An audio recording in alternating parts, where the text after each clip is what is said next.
History and Legislation 2.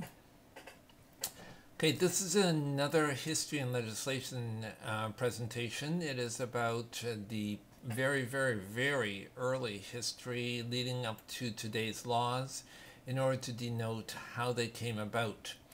Okay, a lot of this is not discussed often because of time and the knowledge of the importance of history.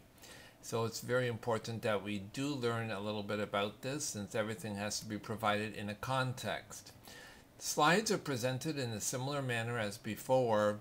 Now what you need to do here as well is to have a blank Microsoft Word document as well as your notebook in order to write down and type your answers.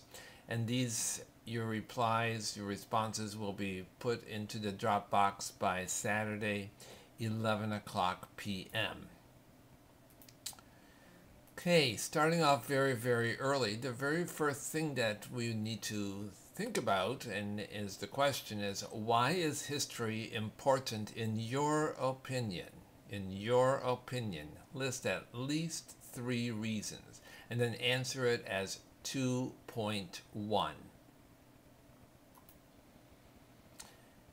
For response 2.2, the question is, how do you think history of special education can help us to learn more about people with exceptionalities? How do you think that can help us, as teachers and as future teachers, to learn more about people with exceptionalities? Okay, going back to the very early history, we take a look at the Greeks. During the Greek Empire and the Roman Empire, when there was a lot of fighting taking place, there the children had to be very strong because they had to become soldiers, and by age 12 they were already in the army as well. Okay, so here it is that we need to take a look at people with exceptionalities, at the visible disabilities that were occurring. That's what one could see. So who had to decide in the Greek culture who was going to die and who was not going to die? In this case, it was the father. The baby would be placed in front of the father. If the father picked it up, the child would become the responsibility of the father and would be responsibility and able to live. Or it could be a jury who could also decide that. If the father did not pick it up, or if the jury decided in the negative, then the child would have to be killed. And this could be done by throwing it down the mountains, could be drowned, could be placed in an urn or a vat, just like when you in the cemetery. Lack of oxygen would kill the baby. Or in Carthage, they were burned. Now, look at response 2.3. How has this decision-making process changed today? How is culture involved?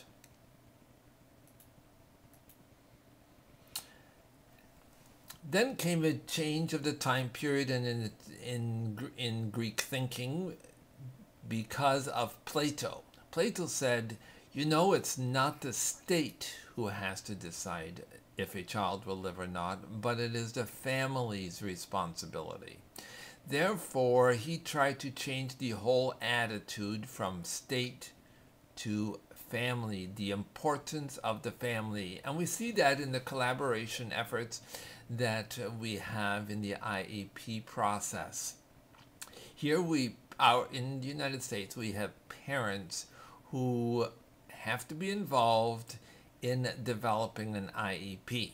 They have to provide consent for assessment. They have to provide ideas and documentation as to the progress of the child and what the child's strengths and lesser strengths are in the home. Then they sit down at the IEP meeting in order to discuss where the child should be placed, what goals are needed for the child, if there are any concerns, and how much time the child is going to be in the least restrictive environment, which is to be placed as much as possible with her or his non-exceptional peers, the least restrictive environment. Okay, question number 4. Do you think that Plato was right? Would it not be better to have the government as the sole authority? And how is this relevant for today?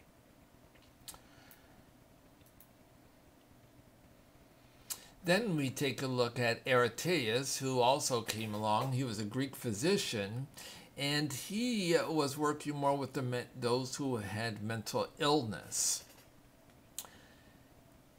And he noticed a number of different things that we have also started noticing today with scientific research as well. So Aristeas was just way, way ahead of our time. Okay, he said that people and children and individuals with mental illness, adults should be placed in moderately lit rooms with a quiet and relaxing atmosphere. This is done in our schools today, where teachers will play soft music during their independent study time, where colors are not very stimulating, no bright reds in the classroom, for example. We must also overlook some of the behavior at times. As a teacher, we can't, and you will not be able to pay attention to every little thing that goes on in the classroom. If you want to go nuts, that's exactly how you're going to go nuts. So you don't really want to do that. Concentrate on what you are teaching, and then often those little things will go away. Be very careful, though, when you are becoming more stressed because of things, matters that may be occurring at home, or meetings and other responsibilities that pile up on you. That the higher the stress level, the more you're going to notice the smaller things and the pickier you will become. So be very, very careful. Okay, he also said that reprimands are needed with an explanation as to the advantage of good conduct. So, what is the reason why it would be good to finish your assignment? What is the reason why it would be good in order to sit still and pay attention to what I'm saying? How is that going to help you later on today when you do have to do your homework at home? Okay, so those are things that are important and that we use today in our classrooms. Therefore, the question is, why do you think that explanations may be important? Do all children get explanations at home? Why or why not do they get explanations at home? Be able to describe at least 2 factors. And I refer you to my article that I have told you to get, and this is the article about socioeconomic status and language factors. Read that article and you may use that as a reference here. By the way, all the points for each of these questions are 1 point. Okay, then in China, another world was there already via Confucius, and Confucius said the following, and we know that Confucius is very, very important. He lived around 325 BC. He said, put oneself into the other person's place. In other words, when you are talking with a child and you are seeing that the child is not being able to read very well, or that the child has problems with their math or some other thing, try to put your mind into his mind so that you can help understand him or her and be able to help the particular person. If one does that, then one will also be able to find different strategies, not just for that particular person, but hopefully also for others. Uphold the dignity of the individual. In the CEC Code of Ethics, it says that we may not destroy the respect of the individual, that we have to respect everyone in the class. Teacher, we are not allowed to ridicule or do anything like that. Okay, another one is that each person has value. Everyone has value, also those with exceptionalities, and therefore we get the idea of zero reject. No public school or school receiving funding from the federal government under its jurisdiction is allowed to turn away a child with exceptionality. Now, I said school. However, it's not the school itself. It's the school district. It is the school district. Sometimes a program may not be available in a particular community school. For example, a child with severe disabilities will not go to the community school that is right next door or close by, but will have a program and be better served in another school in the school district, but it may be at a further distance. Therefore, we have what are called related services. A related service is a service to help benefit the child who is receiving special education. A related service is a service to help benefit the child who is receiving special education. Transportation is a related service. Transportation is a related service. So therefore, the little buses drive around in order to pick up individuals with exceptionalities to bring them to the different locations. And that may be not just within the school district, but also outside of the school district. Okay, now, question. Is a child or person with a disability or exceptionality worth as much as one who does not have a disability or exceptionality? Reflect on that and say why and respond to it, why or why not. Now, what would you do in this type of situation? Here's the situation. I'll read it just in case you may not be able to see it very well. You are on a mission to Chile where massive mudslides have occurred due to the heavy rains. There is still a lack of food in many areas.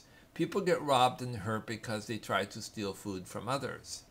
One day, a fight breaks out and 2 people are severely hurt. No hospitals or doctors are around, and only you know how to do some first aid. One person is deaf in one ear and the almost blind, and the other one has an intellectual disability and will never be able to live by her or himself. Both have severe wounds. Your response, 2.7. You can only treat one of them. Who would you treat and why? How is this relevant to today with respect to decisions that people had to make in past and history and current conditions today?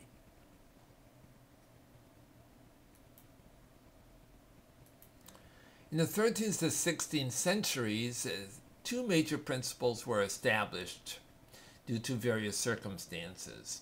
Okay, 1, people were responsible for what they do, and 2, people did things of their own free will. And we can apply this to individuals who have emotional and behavioral disorders especially. Let's say that they don't want to do their work. They become oppositionally defiant, or they do some damage to the classroom or to others. Here we go. People are responsible for what they do. So don't say, well, it's because of your emotional problem or your behavioral problem that you're not responsible. You just can't help this. And a lot of parents may say that because they are denying their exceptionality and their own responsibility in teaching the child. So this is very important to realize in the classroom when you talk with your children, with your students, that they are responsible for everything that they do.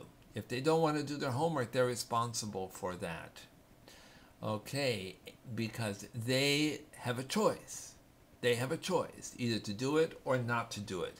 If they choose to do it, the consequence is going to be very favorable and will help them. If it's not so, if they don't do it, then it will have a negative consequence. So this is important that you show them their responsibility for 1, and 2nd, that they have a choice. They have a choice to do or not to do.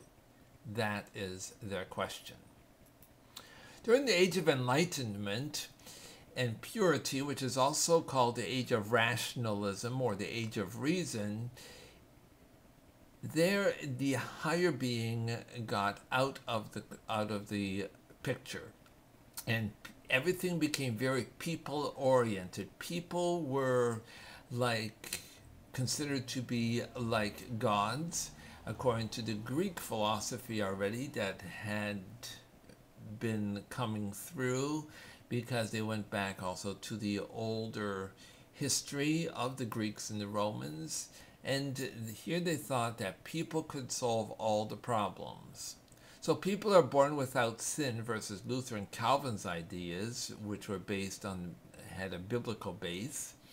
There was no prejudgment. No prejudgment. In other words, you can't assume things that are not there. You can't judge and evaluate things that have not occurred or that may have occurred.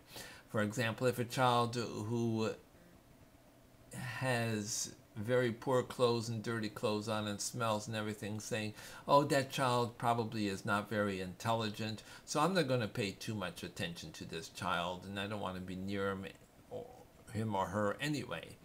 Okay, may have lice, whatever. Don't prejudge and say something like that, or think that, because that child may be very, very intelligent, but environmental circumstances have placed that child in an environment that is not as helpful to her or him. It's not the child's fault. That's their parents' fault. Okay, an innate ability and goodness in everyone can be expressed. In other words, man was born good. Man was born good rather than man was born with sin. So which are two opposites.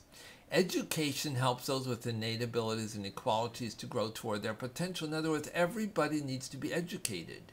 Everybody needs to be educated. And everybody has ability, regardless of how much the ability is or how little the ability is. There is an ability. Therefore, I always say those individuals, people who have exceptionalities, have strengths and lesser strengths, just like everybody else does. Except the strengths and the lesser strengths may be more pronounced. Okay, so response 2.8. What is your opinion about any of the above points? Limit your response to 4 sentences, but provide a rationale.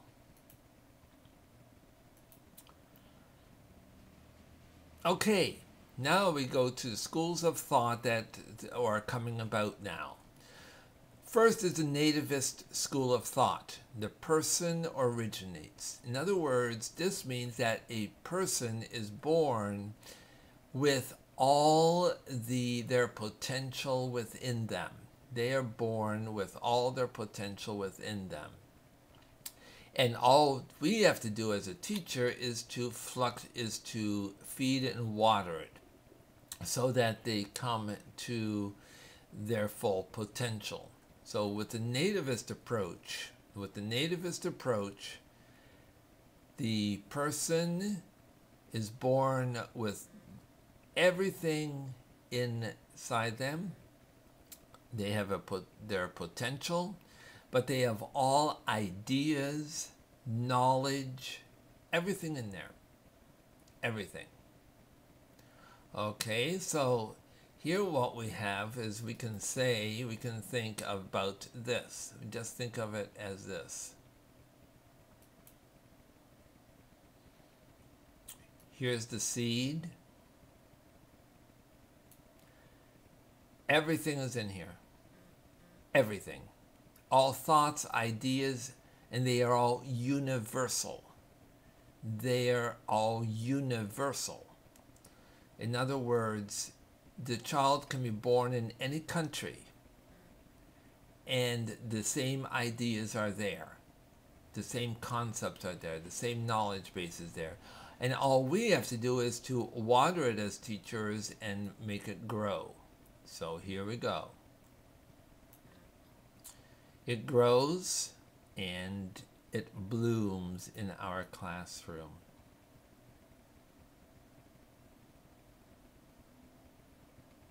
So this is the picture of a student. Okay, has all the knowledge in her or him, and we are making a blossom. We're trying to make it expand and generalize that knowledge.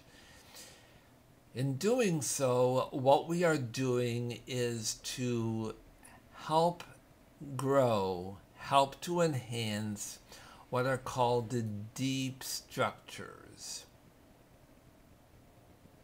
Deep structures.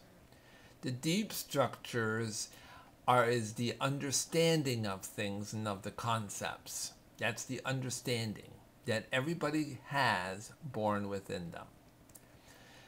The difference between one person and the other person, however, may be what are called the surface structures.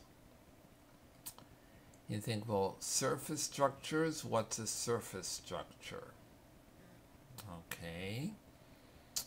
The surface structure, it depends on where a person is born. If a person is born in the land of India, they are going to be speaking Indian of some kind. If a person is born in the United States, they will be speaking English. So that's the surface structure, is how one communicates with others. But the basic ideas, the tendencies, the potential is still the same. The universal ideas are the same. The surface structure is how one communicates those deep structures. So we have deep structures and surface structure. Deep structures are the comprehension when you read a book. The surface structure are the letters and the words that one reads in order to get to the deep structure. Now, the sensory environment, or that the environment is the educator, comes from the tabula rasa from John Locke. John Locke says that our brain is a blank slate.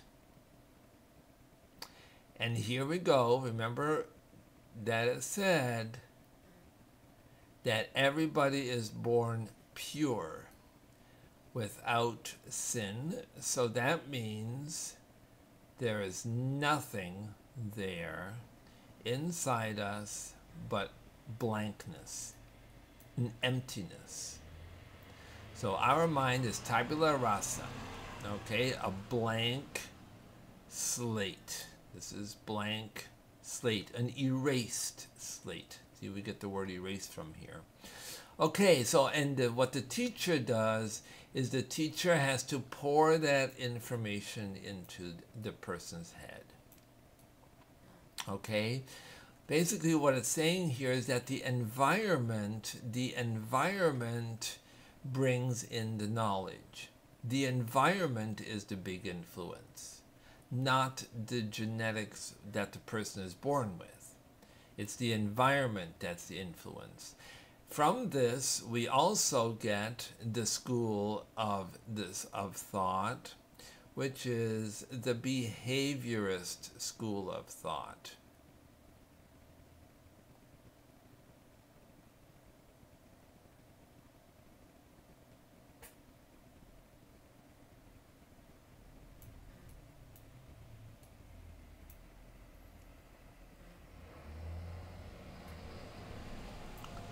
The behaviorist school of thought says, here's a person,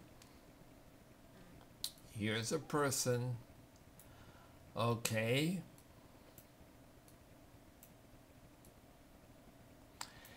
and the person does something, does an action, and so that offers the consequence.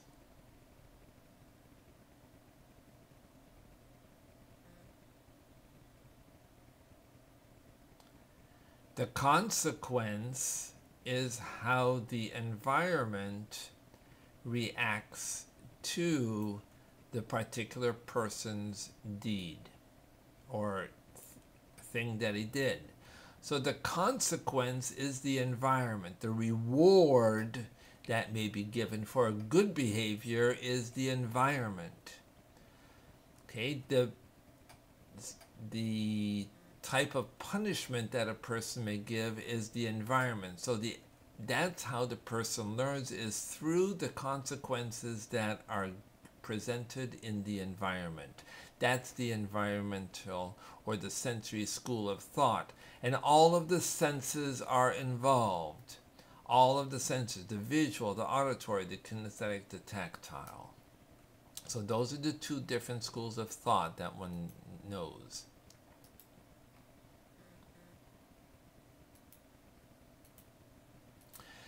Now, in France, in the meantime, we have Jean-Marc Itard. And Jean-Marc Itard had a boy named Victor who was just like a wild animal. And the boy had no language skills at all. Jean-Marc Itard was a person from his environmental school of thought. He said, this is what we do. He had some principles. Said, first you need to have individualized instruction. And individualized instruction is exactly what we are using today. We are using individualized instruction in order to develop an IEP. And he said it has to be done in a systematic way of teaching. In other words, you teach it and then you review it, you practice it and practice it over again. Education was a social tool. In other words, you need to be able to talk and communicate with others, and you need to have language. Said the more language one has, the more educated one becomes, the better one also can reason. And with reasoning, because you can talk through the points in question, one becomes more just because one can critically evaluate what is right and what is wrong. So reason creates a just individual with the individual thinking about what is right and what is wrong, and therefore becomes a critical thinker. By becoming a critical thinker, the world is going to become a better place.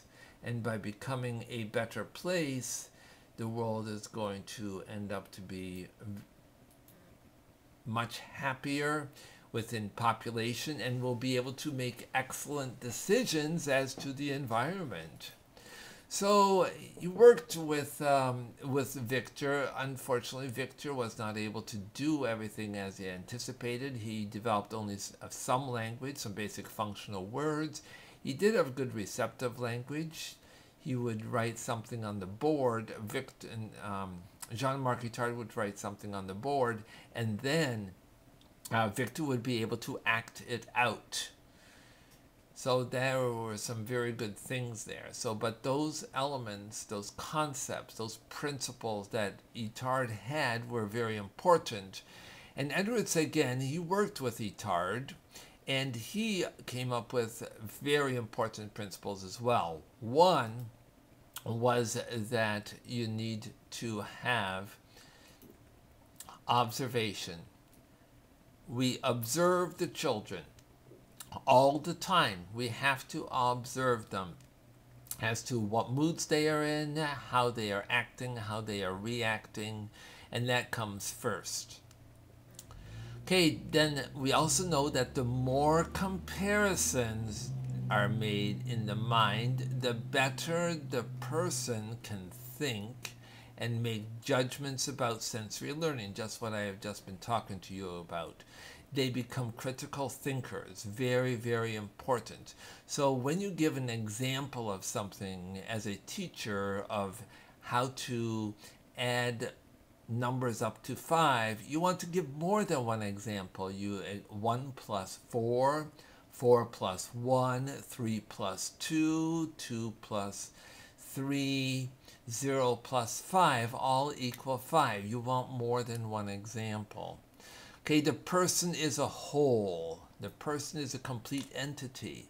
You can't separate the musical mind from the language mind and the language mind from the physical aspects. Everything belongs together. Therefore, an interdisciplinary approach is very, very important to learn and to know that, because in that way the whole child is addressed and the concepts can be seen from various points of view. Very, very important.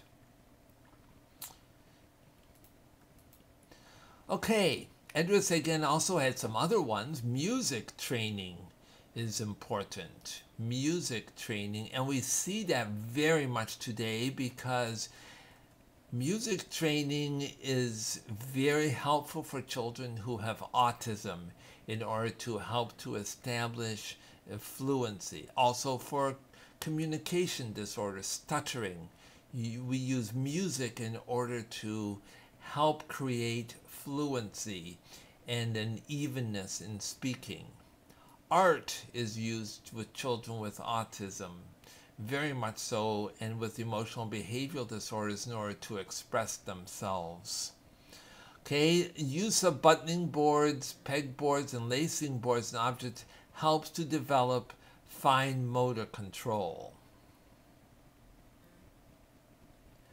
which is important to a large extent, because we need to be able to do that and use it in order to do our writing. Okay. So fine motor control.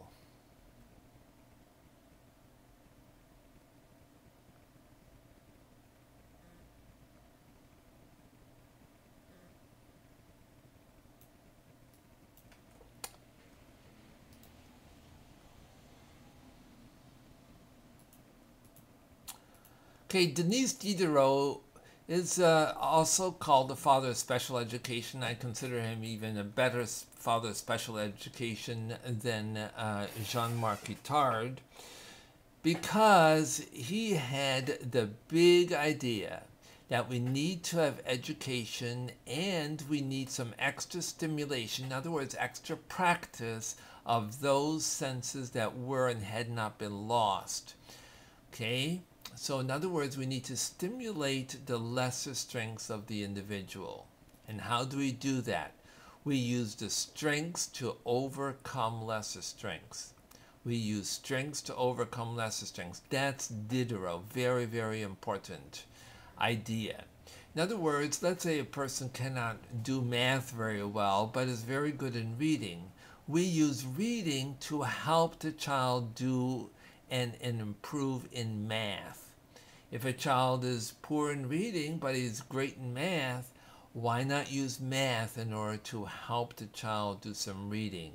Or if they're very good in phys ed and they can't read, use phys ed in order to help them to read. You know, paste spelling words on balls and then have them throw baskets, and then they have to spell the word as they throw the basket. The ball through the basket, or after they have thrown it, they have to spell the word and they get points for it. In other words, use the strengths to overcome lesser strengths. Very, very important. So now we go to North America, because Sagan came to North America. And here in North America, much later in 1953, we had the civil rights case of Brown versus the Board of Education. Okay, you need to read about what the case is about, and it talks about having a child walk into school, but the first school is a white school. The child had to go to another school, which was a black school, and the school was not as good. So the case was thrown in front of court. The court said this is not correct, and so the child would be allowed to go to the white school to learn. The important point is that it started the special education movement. It started the special education movement.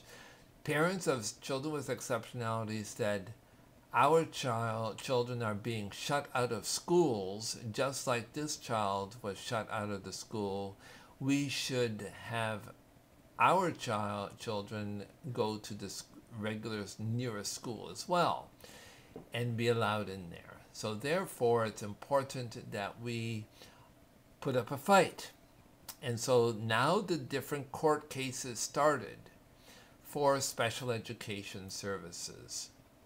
Diana versus the Board of Education, look in your book and you'll see that.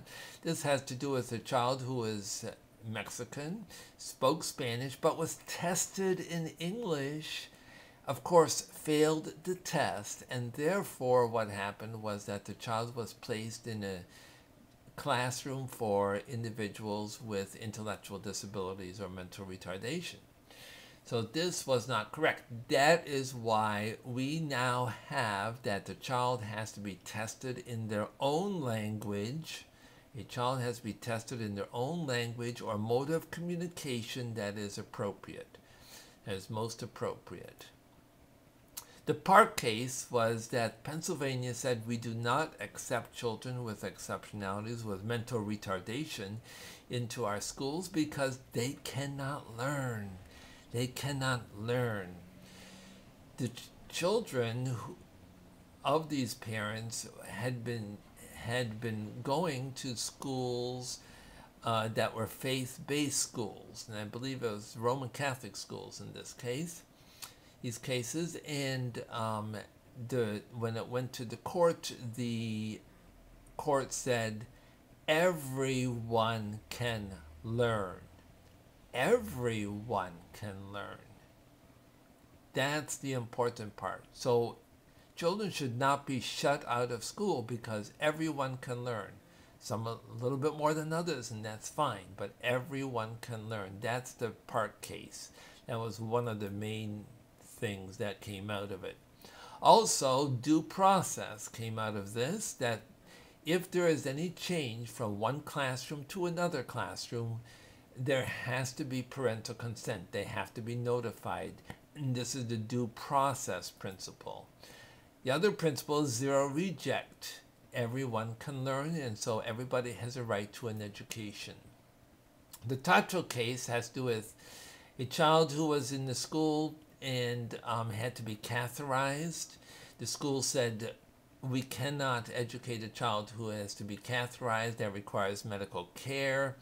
Went up into a court case, and as a result, though the court said that this is just a minor procedure, can be done just through practice, and therefore needs to be done in the schools, and the child has to be able to benefit from their special education. So therefore we have related services. The related service says that a related service is a service that is given to children who require special education. And I've talked already about that with respect to transportation. Larry versus Riles case was that the children were tested only with an IQ test and then placed into special education classes, rather than having more than just an IQ test like we have today. As a result, now IDA says that we